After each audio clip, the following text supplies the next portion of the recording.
ይኸውላችሁ ዛሬ ቀይ እንጀራ ጓደኛዬ ሰጥታኝ ነው እና እንጀራ የሚሸጥ ሰውዬ ጠይቂው ብያት ነበር። እውነት አሻዋለሁ ወይ?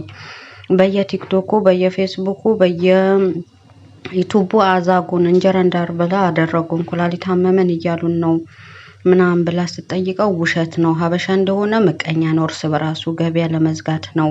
ኢትዮጵያ ላይ ተፈትሾ ተጣርቶ ነው የሚመጣው። እዚህ ዱባይ ላይ ራሱ ሊመረመርና እንደዚህ አይነት ችግር ካለ አሸዋ ምናምን ውስጡ አለበት ከተባለ እንዳይሰራጭ ነው የዱባዩ መንግስት ራሱ የሚያግደው። ውሸት ነው፣ የሰውን ገበያ ለመዝጋት ነው። አንዳንዶች ተከፍሏቸው የሚሰሩ አሉ እንደዚህ ወሬ የሚያሰራጩ።